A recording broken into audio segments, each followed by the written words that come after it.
Ozge se fait refuser l'accès au bureau, cette dernière demande pourquoi son badge ne marche pas. On lui fait savoir qu'elle a été licenciée. Ozge est foutue dehors avec ses affaires. Ozge se rend à l'hôpital, elle demande à Aileen si elle était au courant de son licenciement, cette dernière lui répond que l'économie va mal, c'est pourquoi la chaîne a décidé de la virer. Ozge demande s'il y a d'autres personnes qui ont été virées. Aileen lui répond qu'elle l'avait prévenu de ne pas poser ce genre de questions. Ozge se rend compte que c'est à cause de Kan Manet qu'elle a été virée. Elle dit à Aileen que Kan Manet tremblait quand elle a posé la question. Ozge lui dit qu'elle avait raison depuis le début, et que Kan Manet a bien été interné en hôpital psychiatrique. Aileen lui demande ce que ça change, elle lui dit que sa vie est finie, et elle a perdu son boulot, et qu'elle ne pourra plus jamais travailler dans ce milieu.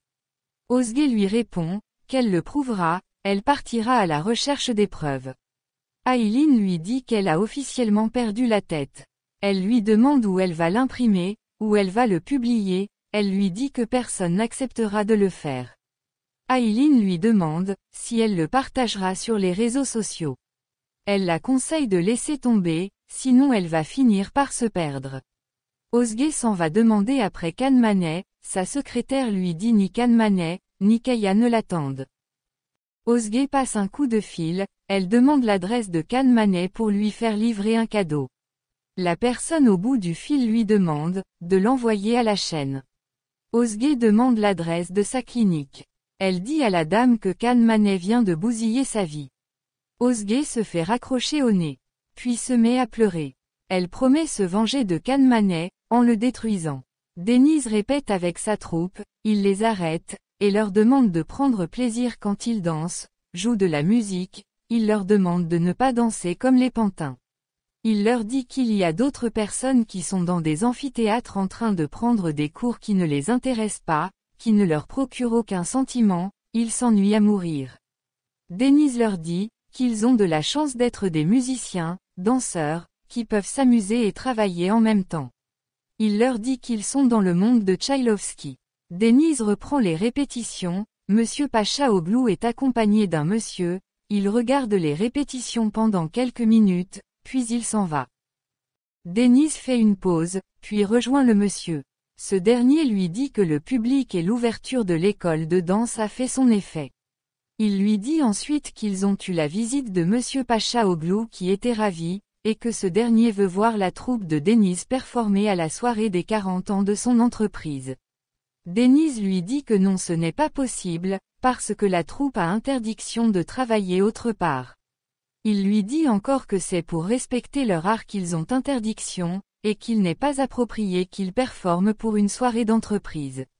Le monsieur lui dit que c'est leur sponsor cette année et qu'il les finance depuis 5 ans.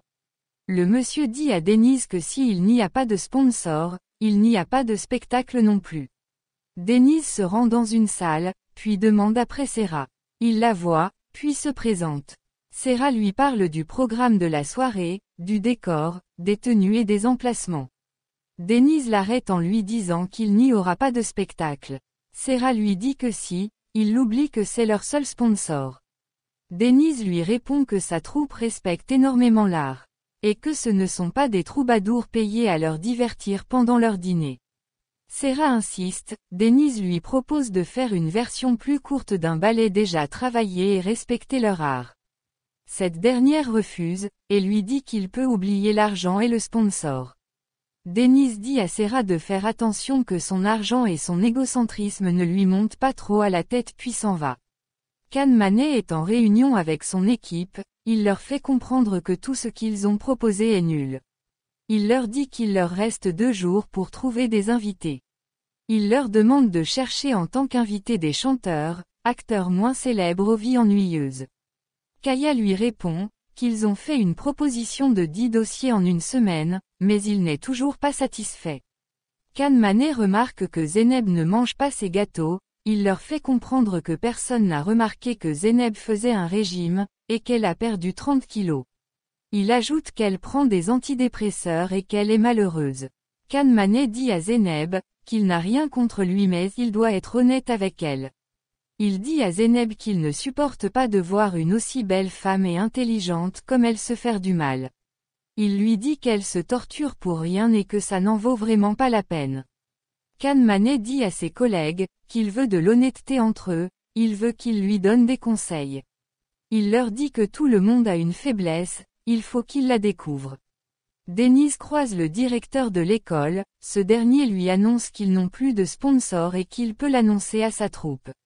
Denise lui propose d'adapter le spectacle par rapport au budget.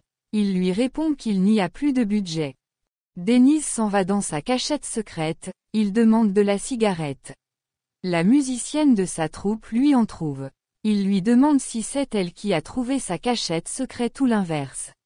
Dourou les interrompt, elle demande à la fille de s'en aller. Dourou dit à Denise que, la cigarette ne lui va pas. Elle lui demande ce qui se passe. Ils rentrent dans l'établissement, l'autre musicien leur dit qu'il n'y a pas de salle pour les répétitions et que ça ne leur dérange pas de répéter dehors.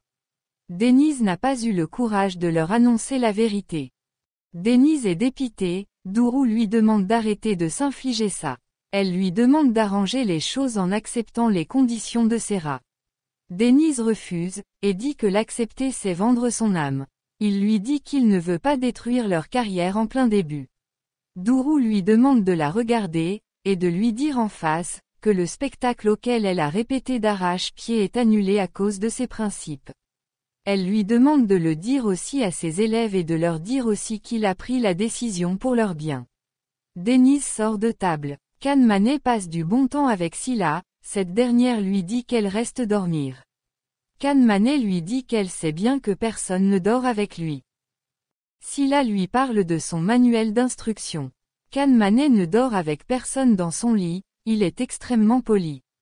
Silla lui dit qu'il le fréquente juste parce que les autres hommes sont immatures. Elle lui demande de ne pas prendre la grosse tête. Silla s'aperçoit qu'elle a oublié son téléphone, Dourou est toute seule dans le jardin.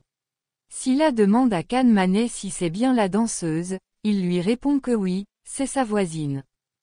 Ils s'avancent et lui disent bonjour. Silla lui dit qu'elle avait très bien dansé et qu'elle était remarquable.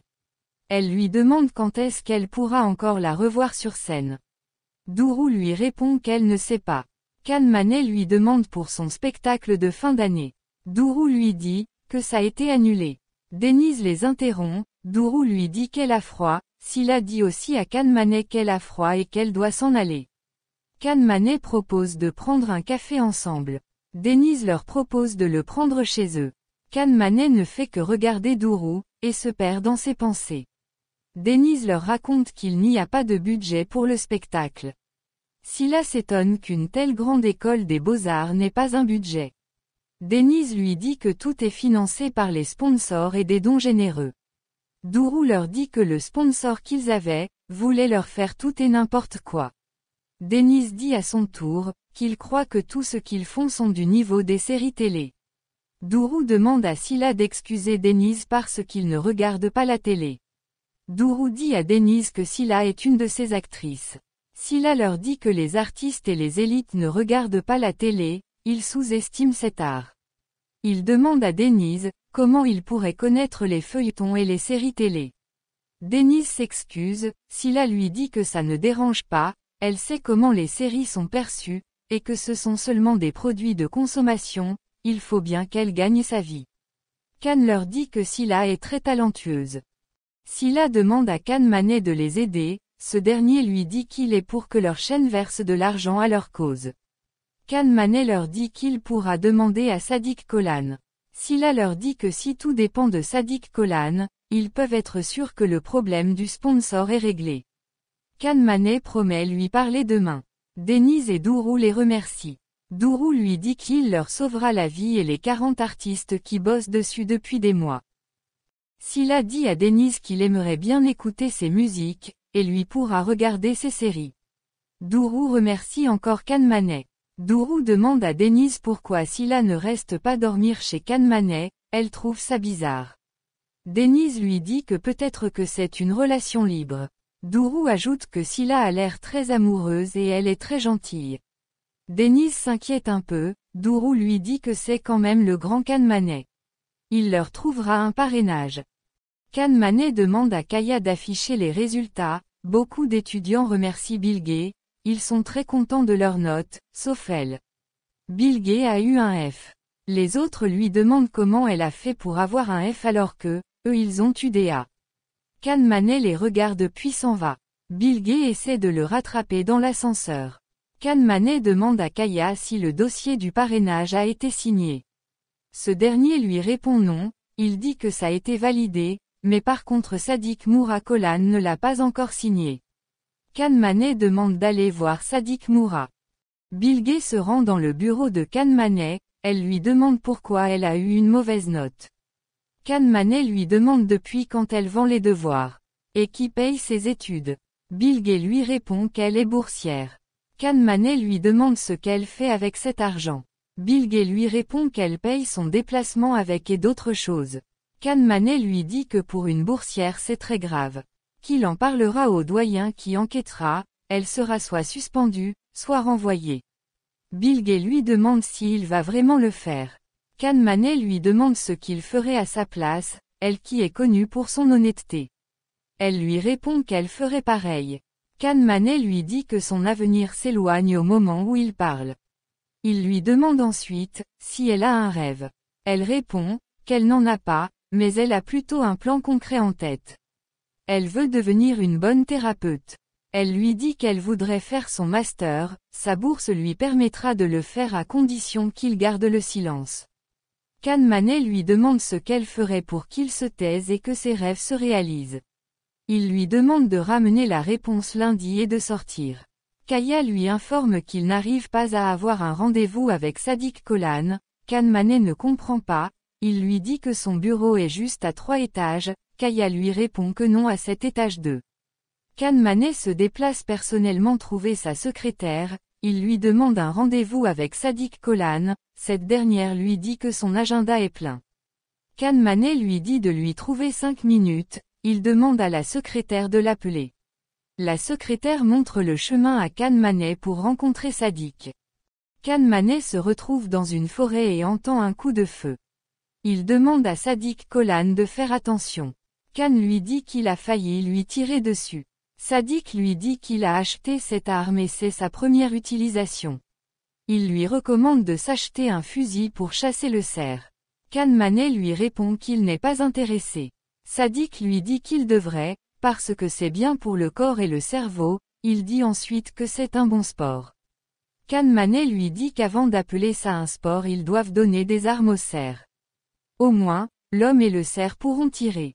Manet demande à Sadiq s'il a regardé l'émission récemment, ce dernier lui répond non. Sadiq lui dit ensuite qu'il n'aime pas la coupe des vestes qu'il porte.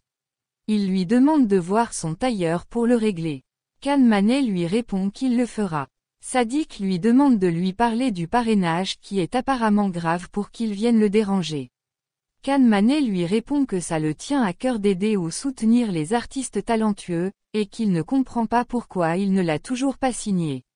Sadiq lui dit, comment est-ce qu'il lui demande de faire des choses pareilles. Manet s'avance, il lui dit que parce qu'il le connaît. Il lui dit encore que sa femme avant de décéder lui avait dit, qu'il aime repousser les limites des gens, et qu'il ne se rend pas compte qu'il va trop loin. Manet lui dit qu'il vient de repousser ses limites, il est venu vers lui, et c'est à son tour de repousser les siennes. Manet lui demande de signer. Sadiq finit par signer. Manet s'en va avec le contrat.